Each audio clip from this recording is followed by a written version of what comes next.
এই যে গণমাধ্যমে বা সাংবাদিকদের উপর নিপীড়ন নির্যাতনের যে চিত্রটি সাবমিশন আকারে এখানে আসছে এবং আগামী সামনে যেটি সেখানে ডিবেট আকারে থাকবে, এইটার পরপরই তো মনে হয় এই আবার গাজীপুরের হত্যাকাণ্ডের ঘটনা ঘটলো সাংবাদিকের। তাহলে সেই বিষয়গুলো কি এটার মধ্যে ইনক্লুড হবে নাকি হয়েছে? হওয়ার তো কথা না, মানে এটি ইনক্লুড করার সুযোগ আছে কিনা? রিটেন স্টেটমেন্ট যেটা অ্যাড্রেস হয়ে গেছে, যে রিটেন স্টেটমেন্টটা ইউএন এর জেনারেল সেক্রেটারি অলরেডি অ্যাপ্রুভ করে দিয়েছেন, সেই রিপোর্টে হয়তো যাবে না। কিন্তু যখন ডিবেট জেনারেল ডিবেট হবে, যখন সরকার পক্ষের ব্যক্তিরা বা সরকারের ডিপ্লোমেটরা এটাকে ডিফেন্ড করার চেষ্টা করবেন, তখন যে সমস্ত মানবাধিকার কর্মীরা এখানে উপস্থিত থাকবেন, তারা তাদের কাছে এই সমস্ত আপডেট থাকবে। অধিকাংশ মানবাধিকার সংগঠনগুলা, বিশেষত 24-25টা মানবাধিকার সংগঠন যারা খুব উল্লেখযোগ্য, তার মধ্যে হিউম্যান রাইটস ওয়াচও আছেন, তারাও এবং পর্যালোচনা করছেন, তাদের কাছে এই আপডেট গুলো নিয়মিত থাকে এবং তারা সেই ডিবেটের আনসারে নিশ্চয়ই তারা সেখানে তাদের মুখবন্ধ প্রকাশ করবেন এবং তারা তাদের সোচ্চার প্রতিবাদ সেখানে কথা বলবেন এবং সেখানে গাজীপুরের সাংবাদিক নিহত হওয়ার ঘটনাও আসবে। তবে সবচেয়ে বড় ব্যাপার হচ্ছে গাজীপুরের সাংবাদিক নিহত হওয়ার ঘটনা, সেটি হয়তো সরকার বাইপাস করার চেষ্টা করবেন, যে সরকার তার জন্য মামলা করেছেন, আসামিদেরকে ধরেছেন, সরকারের দায় দায়িত্ব সেখানে কম দেখানো গেল।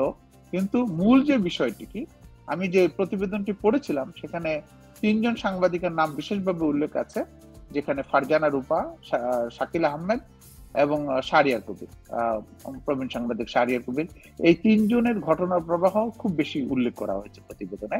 ফারজানা রূপার ব্যাপারে একটি ডিটেলস বর্ণনা আছে এই রিপোর্টে। আপনার যদি সুযোগ হয় রিপোর্টটি আপনি জনসমক্ষে প্রকাশ করতে পারেন।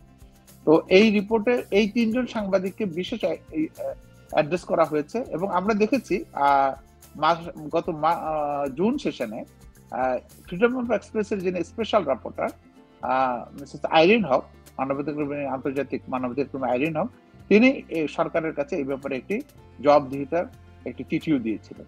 তাতে বোঝা যাচ্ছে যে সরকার বিশেষত এই সমস্ত সাংবাদিককে জেলে রাখার কারণে আন্তর্জাতিক বিশ্বে তাদের ভাবমূর্তি প্রতিদিনই ক্ষয় হচ্ছে এবং তারা এর জন্য প্রতিদিনই প্রশ্নের সম্মুখীন হচ্ছেন।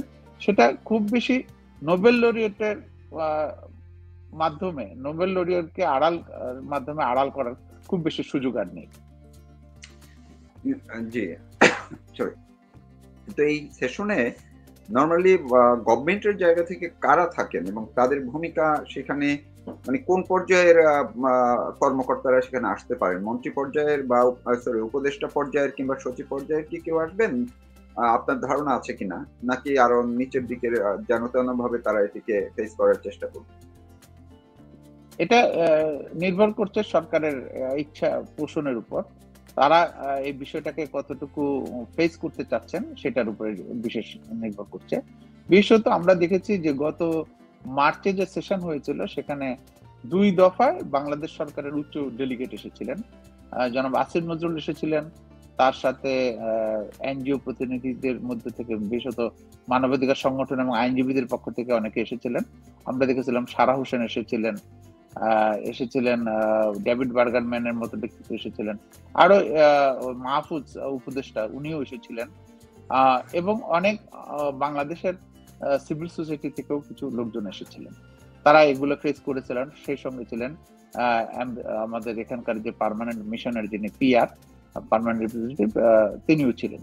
তো আমরা জুন সেশনে যেটা হয়েছিল, যেটা 59তম অধিবেশনে, সেই অধিবেশনে বাংলাদেশ ইস্যুটা তত বেশি স্পষ্ট ছিল না, অনেকটা ম্রিয়মান আলোচ্য বিষয় ছিল, যে কারণে দেখা গেছে ঢাকা থেকে কোনো গুরুত্বপূর্ণ প্রতিনিধিকে এখানে আসতে দেখা যায়নি। কিন্তু বিভিন্ন জায়গায় রাষ্ট্রের রাষ্ট্রদূত এবং তার অধীনস্থ যে সমস্ত ডিপ্লোমেটরা আছেন তারা এই বিষয়গুলো উত্তর করেছিলেন, প্রশ্নের উত্তর দিয়েছিলেন। কিন্তু সে সময়ও আজকের মতো এরকম এজেন্ডা ছিল না, ডিবেট জেনারেলে বাংলাদেশ ইস্যুটা ছিল না। কিন্তু এবারের বিষয়টা হচ্ছে, আমি জানি না, হয়তো সরকার এখন সময় পাচ্ছেন, 1 মাসের মধ্যে তারা সিদ্ধান্ত নেবেন।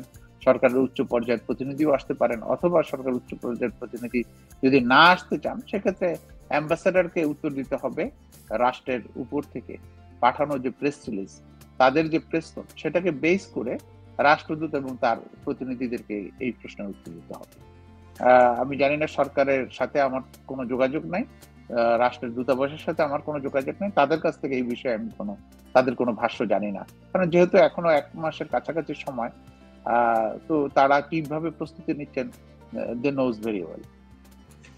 আরেকটি বিষয় যে বাংলাদেশে যে মানবাধিকার কমিশনের যে অফিসটি হওয়ার প্রক্রিয়াধীন আছে, এই ক্ষেত্রে এই যে গত কয়েকদিনে বা গত 1 বছর ধরে যে ঘটনাগুলো ঘটেছে, সেগুলো কি নতুন কোনো আপডেট ওইখানে তারা রেকর্ড করছে বা কিছু? নাকি এখনো এই হেড অফিস থেকেই টিম গিয়ে কাজ করছে? না, না, হেড অফিস থেকে টিম গিয়ে কাজ করছে। হেড অফিসের প্রতিনিধিটা তো আপনি জানেন, ইউএনজি একটা সংস্থা বাংলাদেশে আছে, জাতিসংঘের প্রধান দপ্তরের যে শাখা সেখানে একটা আছে। সেখানে মানবাধিকার কমিশনের প্রতিনিধি থাকেন এবং মানবাধিকার কমিশন আমাদের এখন যেটা আঞ্চলিক কার্যালয় সেটা হচ্ছে ব্যাংককে। আমাদের ব্যাংককে যে হাই কমিশন হিউম্যান রাইটস যে অফিসটি আছেন, সেখান থেকেই তারা এটাকে মনিটরিং করেন, ওই অফিস থেকে। ওখানেই দক্ষিণ এশিয়া অঞ্চলের এবং বাংলাদেশ পার্টের একটা ব্যুরো আছে, সেখান থেকে রিপোর্টিং গুলো হয়। তবে জেনেভায় ভলকার তুর্ক অফিসের প্রায় 3 জন প্রতিনিধি আছেন, যার মধ্যে প্রধান হচ্ছেন ররি মুঙ্গেভেন। ররি মুঙ্গেভেন হচ্ছেন বাংলাদেশ পার্টের হাই কমিশন হিউম্যান রাইটস এর ব্যুরো প্রধান। তিনি জেনেভাতেই বসেন এবং কখনো কখনো ব্যাংকক যান। তো আপাতত মনিটরিংটা হচ্ছে ব্যাংকক এবং জেনেভা মিলিয়ে, এবং তাদের প্রতিনিধি ইউএনজি থেকে এবং বিভিন্ন গণমাধ্যম থেকে তারা রিপোর্টিং কালেকশন করেন। বিভিন্ন মানবাধিকার কমিশন তাদেরকে যে সমস্ত রিপোর্ট দেন, সেই সমস্ত রিপোর্টগুলো তারা জাস্টিফাই করেই সেটা তারা রেকর্ডে অন্তর্ভুক্ত করেন। আমি খুব বিশ্বাস করি যে আগামী রিপোর্টে, আগামী অধিবেশনে, যেটা 8 তারিখের সকালেই ওপেনিং হবে, সেখানেও ভলকার তুর্কের এই ব্যাপারে বাংলাদেশ পার্ট নিয়ে হয়তো বক্তব্য আসবে। আমরা সেই বক্তব্যে তার গতবারের উদ্বিগ্নতা দেখেছি, তার ডিপ কনসার্ন প্রকাশ দেখেছি, কিন্তু এবার কি বলবেন সে বিষয়টি আমি জানি না। তবে সেটা আমরা ততক্ষণ পর্যন্ত ওয়েট করব যে বাংলাদেশ নিয়ে high commission of human rights, যেহেতু তারা ঢাকায় অফিস সেটআপের জন্য সরকারের সাথে একটি লিয়াজো করছেন, একটি এমইউতে আছেন, সে কারণে হয়তো তারা এখন উচ্চ কণ্ঠে কথা কম বলবেন, আমার মনে হয়, অনুমান। কিন্তু উচ্চ কণ্ঠে মানবাধিকার কমিশনের প্রধান কথা ম্রিয়মান হলেও বিভিন্ন আন্তর্জাতিক সংস্থা এবং মানবাধিকার সংস্থাগুলো ডিবেট জেনারেলে বাংলাদেশের মানবাধিকার লঙ্ঘন এবং crimes against humanity, freedom of এক্সপ্রেসের যে নিপীড়ন, সে থেকে কেউ কথা বলতে বিরত হবেন না। তারা হয়তো উচ্চস্বরে এ নিয়ে কথা বলবেন। সরকার সেটাকে কিভাবে জবাব দিবেন সেটা সরকারের ডিপ্লোম্যাটরা এবং উচ্চ পদস্থ লোকরা ভালোভাবে জানতে পারে। কিন্তু আপনি যে এই কথাটি বললেন, ভলকার তুর্ক এর আগে তার যে স্টেটমেন্ট, আর্মির ব্যাপারে স্টেটমেন্ট যেভাবে উনি দিলেন, তারপরে মূল বিষয়গুলো জুলাই আগস্টের হত্যাকাণ্ড নিয়ে যেইভাবে উপস্থাপন করলো, সেটা নিয়ে বাংলাদেশের মুক্তিযুদ্ধের পক্ষের মানুষের মধ্যে ওনার প্রতি এক ধরনের নেগেটিভ একটা দৃষ্টিভঙ্গি কিন্তু তৈরি হয়ে গেছে। কিন্তু এই গত 1 বছরে যেহেতু পরিস্থিতি, আপনি বলছেন যে পরিস্থিতি কিছুটা পরিবর্তন হয়েছে এবং তারা দেখছে যে আসলে আসল চিত্রগুলো কি বাংলাদেশের, সরকার যেগুলো বলছে সেগুলো। তো আপনি আবার এখন বললেন যে ভলকার তুর্ক হয়তো যেহেতু বাংলাদেশে কার্যালয়ের একটা চুক্তি কিছু হচ্ছে, তো সেই কারণে ম্রিয়মাণ হতে পারেন। কিন্তু ভলকার তুর্ক কি এখনো সেই ভুল করবেন? কারণ তিনি সেনাবাহিনীকে তো দেখলেন গোপালগঞ্জ হত্যাকাণ্ডের ব্যাপারে। সেনাবাহিনীর ব্যাপারে তার দৃষ্টিভঙ্গি কি একই থাকতে পারে, নাকি কিছু পরিবর্তন আসবে? আপনার ধারণা কি? না, আমি বিষয়টা তো এই মুহূর্তে আমি আপনাকে যে তথ্যটি দিতে পারবো, কারণ তথ্য উপাত্তের ক্ষেত্রে সম্পূর্ণ শতভাগ নিশ্চিত না হয়ে কথা বলার অধিকার আমি রাখি না। আমি নিয়মিত মানবাধিকার কর্মী হিসেবে আমার সমস্ত তথ্য উপাত্ত দেশের 18 কোটি মানুষ এবং বিশ্ববাসী শুনছে, অর্থাৎ সেখানে আমার ভুল তথ্য দেওয়ার অধিকার রাখি না। আমি এটুকু বলতে পারি যে ডক্টর জনাব ভলকার তুর্ক বাংলাদেশ পার্ট নিয়ে কথা বলার জন্য তার দীর্ঘ সময় হবে না। যখন ডিবেট জেনারেল হবে তখন তিনি হয়তো কথা বলবেন, কিন্তু মূল উপস্থাপনায় তিনি বিভিন্ন বিশ্বের সবচেয়ে স্পর্শকাতর মানবাধিকার রাষ্ট্রগুলো নিয়ে তিনি কথা বলেন। সেটা আপনি হয়তো লক্ষ্য করেছেন যে গত জুন সেশনে তিনি কিন্তু সব সারা বিশ্বের সমস্ত মানবাধিকার রাষ্ট্র নিয়ে কথা বলেন না, বিশেষত পশ্চিমা বিশ্ব নিয়ে তো তারা কমই কথা বলেন। তারা সাধারণত কথা বলেন আমাদের তৃতীয় বিশ্বের দেশ, আফ্রিকান দেশ, আরব বিশ্ব, ল্যাটিন আমেরিকান, এই সমস্ত রাষ্ট্রের যেসব জায়গায় মানবাধিকার লঙ্ঘন গুরুতর হিসাবে আন্তর্জাতিক গণমাধ্যমে আসে সেসব নিয়ে তারা পর্যালোচনা কথা বলেন। তো সেই রিপোর্টে তিনি হয়তো কতটুকু, গতবার যেমন উনি খুব অত্যন্ত উদ্বিগ্ন ছিলেন, তার কনসার্ন প্রকাশ করেছেন, এবার হয়তো তার চেয়েও হয়তো কিছুটা বেশি হয়তো কথা বলতে পারবেন।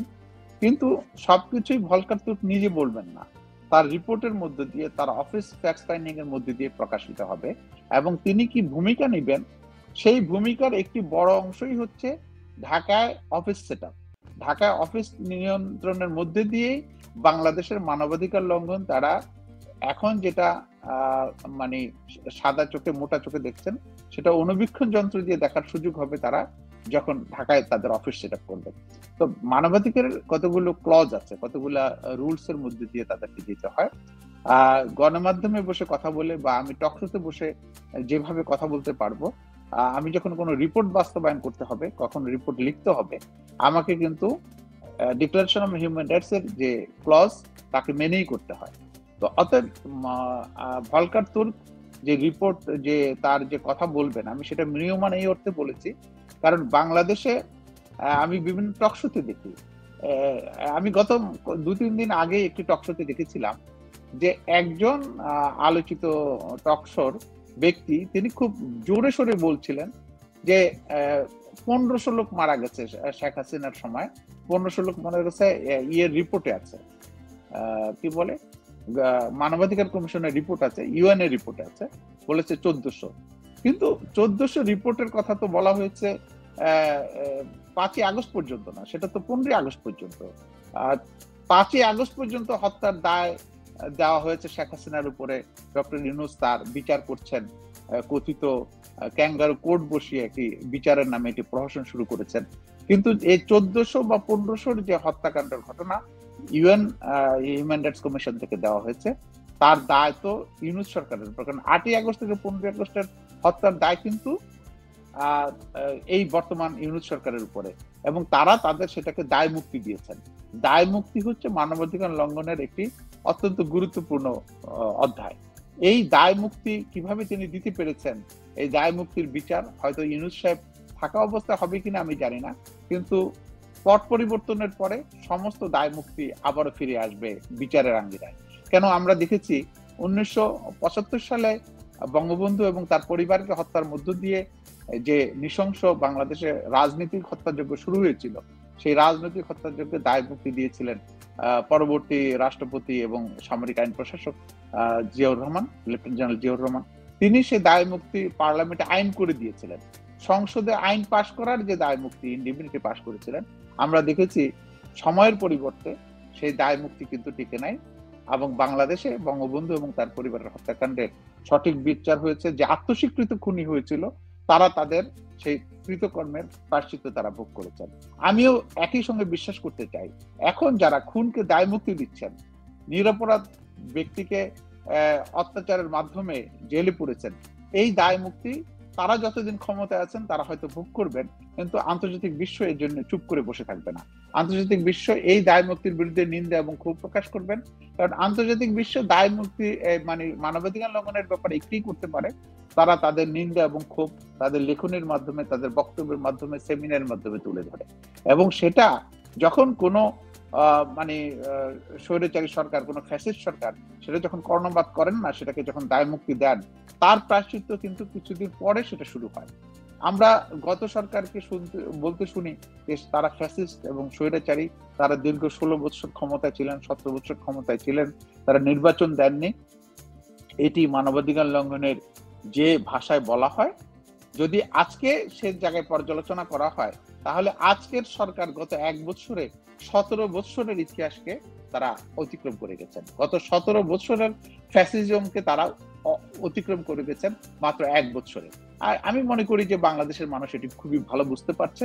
আমরা যারা সাধারণ চোখে, মোটা চোখে মানবাধিকার হিসাব করি, তারাও এটি বুঝতে পারছেন, এবং আমরা যারা নিয়মিত মানবাধিকার কর্মী তারা এটা অনেক আগেই উপলব্ধি করা গিয়েছিল, কারণ 5ই আগস্টের পরেই আমরা দেখেছিলাম জঙ্গি উত্থানের যে নাটকীয় ঘটনা, জঙ্গিরা যেভাবে বাংলাদেশে রাজপথ দাপিয়ে বেড়াচ্ছিলেন, যেভাবে প্রকাশ্য সমাবেশ করে নারীদেরকে বেশ্যা বলে গালি দিয়েছিলেন, আমরা তখনই বুঝতে পেরেছিলাম এই সমাজ, এই রাষ্ট্র কতদূর নিচে নেমে গেছে, কতদূর মানে মানবাধিকার লঙ্ঘনের চরম সীমা পৌঁছেছে, সেটা তখনই আমাদের দৃশ্যমান ছিল। জি, আমরা একদম শেষ পর্যায়ে আসছি। আমি যদি আরেকটি প্রশ্ন আপনাকে করি যে এই জেনেভায় যত তৎপরতাগুলো চলছে মানবাধিকার হাই কমিশনের সদর দপ্তর ঘিরে কিংবা জাতিসংঘের যে জেনেভা কার্যালয় আছে সেইখানে নানান ধরনের আন্তর্জাতিক অনেক সভা সমাবেশ সেমিনার সবকিছু, এবং সেখানে অন্যান্য দেশের মতো বাংলাদেশেরও যে কার্যক্রমগুলো থাকে, এখন ডক্টর মোহাম্মদ ইউনূস বিশ্বব্যাপী তার যে প্রভাবের কথা আমরা জানি বা দেখেছি বা শুনি, সব মিলে জেনেভায় যখন ডক্টর ইউনূস দেখবেন যে তার বিরুদ্ধে যেই প্রতিবেদনগুলো নিয়ে আলোচনা হচ্ছে, ডিবেট হচ্ছে, কিংবা সেইখানে কোনো প্রতিবেদন তৈরি হচ্ছে, তো তার সেই বৈশ্বিক প্রভাব কি এখানে তিনি কাজে লাগাতে পারেন, বা কাজে লাগিয়ে সেটি এইসব বন্ধ করার জন্য বা প্রভাবিত করার জন্য কোনো কিছু করার সুযোগ তিনি পাবেন কিনা বা করতে পারেন কিনা? অত্যন্ত মানে গুরুত্বপূর্ণ প্রশ্ন আপনি করেছেন। জনাব মোহাম্মদ ইউনূস সম্পর্কে আমার অনেক অতীত অভিজ্ঞতা এবং আমার যে স্টাডি, তাতে আমি জানি যে উনি অত্যন্ত চতুর একজন মানুষ। তার চতুরতা নিয়ে বাংলাদেশের সাধারণ মানুষ, আমাদের দেশের সাধারণ শিক্ষিত, অশিক্ষিত, অর্ধশিক্ষিত সকল শ্রেণীর মানুষের মধ্যে একটা ধারণা আছে যে বাংলাদেশে যেহেতু তিনিই প্রথম নোবেল লরিয়েট হয়েছেন, যে তার মানে এটা একটা বিশ্বময় তার একটা অবস্থান, তাই তিনি যেন হিলারি ক্লিন্টনের বন্ধু, তার পক্ষে যেন বিভিন্ন নোবেল লরিয়েটরা তার পক্ষে দেন, স্টেটমেন্ট দেন, সেই কারণে সবাই তার প্রতি একটা আলাদা অনুকম্পা নিয়ে কথা বলেন। তবে মানুষের তো মূল বিষয়টা হচ্ছে চরিত্র, মানুষের নৈতিকতা। হিউম্যান বিং যদি বলি, মানুষের মনুষ্যত্ব ছাড়া একটা মানুষ হয় না। সেক্ষেত্রে সে আন্তর্জাতিক বিশ্বের জাতিসংঘের মহাসচিব হন, রাষ্ট্রের অধিপতি হন, রাষ্ট্রপতি হন, অথবা তিনি শান্তির নোবেল একবারের জায়গায় 5বারও পান, কিন্তু মূল বিষয়টা হচ্ছে মানুষকে তার মনুষ্যত্ব এবং নৈতিকতা দিয়ে বিচার করা হয়, এবং শেষ বিচারও তার নৈতিকতা এবং মনুষ্য দিয়েই তার ইবাদতকে বিচার করা হয়। ডক্টর ইউনূস সেক্ষেত্রে এমন একজন ব্যক্তিত্ব যিনি বিশ্বকে প্রলব্ধ করার জন্য তার ইমেজকে কাজে লাগান। তার অর্থ আছে বিশ্বের অনেক জায়গায়, তিনি অর্থ ডোনেশন করেন। আপনারা জানেন গ্রামীণ আমেরিকা নামে তার একটি সংস্থা আছে, যেখানেও তিনি বিলিয়ন বিলিয়ন ডলার খরচ করেছেন। বাংলাদেশে আপনারা যারা দেখেন যে ডক্টর ইউনূস এই যে 660 কোটি টাকা ট্যাক্স মওকুফ করে দিয়েছেন, আগামী 5 বছরের জন্য তিনি গ্রামীণের সমস্ত ট্যাক্স আগামী 5 বছরের জন্য মওকুফ করেছেন। গ্রামীণের লভ্যাংশ সরকারের যেখানে ছিল 60% বা 40% উল্লেখযোগ্য, সেখান থেকে সেটাকে কমিয়ে তিনি 10% করেছেন সরকারের অংশ। তিনি গ্রামীণের নামে বিশ্ববিদ্যালয়, গ্রামীণের নামে আরো বেশ কিছু ব্যবসা এবং তিনি আদম ব্যবসার মতো সরকার সংস্থাও খুলেছেন। এই টাকা পয়সা উনি কোথায় যান? এই টাকা পয়সা এই সরকার রাষ্ট্রকে ট্যাক্স ফাঁকি দিয়ে টাকাটা কোথায় যান? এই টাকাগুলো বিশ্বে বিভিন্ন জায়গায় তিনি ডোনেশন হিসেবে ব্যবহার করেন, যার ক্রেডিবিলিটিটা তিনি এককভাবে পান। এবং এটা আমার দেশের মানুষ অনেকে হয়তো বুঝে এবং অনেকে বুঝতে চেষ্টা করে না। এবং আমি আপনাকে একটু দৃশ্যমান আরেকটি কথা বলতে চাই, ডক্টর ইউনূস এই যে রিপোর্ট হচ্ছে আন্তর্জাতিক অঙ্গনে, সেইটা তার কারণে গেলেও তিনি আপাতত তার স্বার্থ বাগানোর জন্য, তার স্বার্থ হাসিলের জন্য তিনি সেগুলোকে উপেক্ষা করার চেষ্টা করবেন। তিনি তার কূটনৈতিক নিয়ম মাফিক কূটনৈতিক ভাবে যে সমস্ত জবাব দিতে হয় তাই দিবেন। আমি অত্যন্ত স্পষ্টভাবে দেখেছি গত সেশনে আইরিন খান যে রিপোর্টটি, যে চিঠিটি সরকারকে দিয়েছিলেন, তার একটি কূটনৈতিক ভাষায় তার একটি উত্তর দিয়ে দায়সারা গোছের উত্তর দিয়েছেন।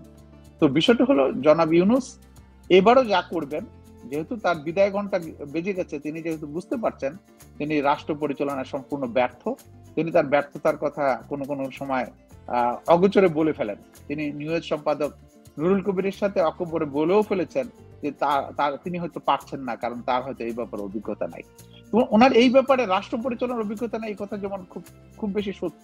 সেই ব্যর্থতার দায় কিছুটা তিনি আংশিক স্বীকার করলো, কিন্তু তিনি তার গ্রামীণের নামে তার ব্যক্তি স্বার্থ, তার সমস্ত মামলা প্রত্যাহার, খুব দ্রুত নির্বাহী আদেশে মামলা প্রত্যাহার এবং একটি প্রতিশোধমূলক রাজনীতি, আওয়ামী লীগের সমস্ত রাজনৈতিক কার্যক্রম বন্ধ, ইনক্লুসিভ নির্বাচন বন্ধ করে দিয়ে তিনি যে পথে হাঁটছেন, সেটি কিন্তু আগামীতে তিনি অনুভব করছেন। এবং তিনি হয়তো, আমি জানি না, সম্ভবত তিনি হয়তো পরিস্থিতি অত্যন্ত ভয়াবহ হলে দেশ ছেড়ে পালিয়েও যেতে পারেন, কারণ বিশ্বে তার জায়গা, থাকার জায়গার ব্যবস্থা আছে, তার বিলিয়ন বিলিয়ন ডলার নিউ ইয়র্কের বিভিন্ন ব্যাংকে এখনো জমা আছে, তিনি সেটা হয়তো উপভোগ করবেন। তবে আমি শেষ বিচারে এটাই বলবো যে সবার উপরে মানুষ সত্য, তাহার উপরে নাই। মানুষ হিসাবে আমি তাকে 100-তে 0 দেব। তার প্রতি আমার তীব্র ঘৃণা এবং নিন্দা, যে তিনি তার মনুষ্যত্বের বিবেকের জায়গা থেকে তিনি বাংলাদেশটাকে একটা অকার্যকর ব্যর্থ রাষ্ট্র পরিণত করার জন্য তিনি কাজ করছেন, এবং বিশ্ববাসী সেটা সময়ে হয়তো মূল্যায়ন করবেন।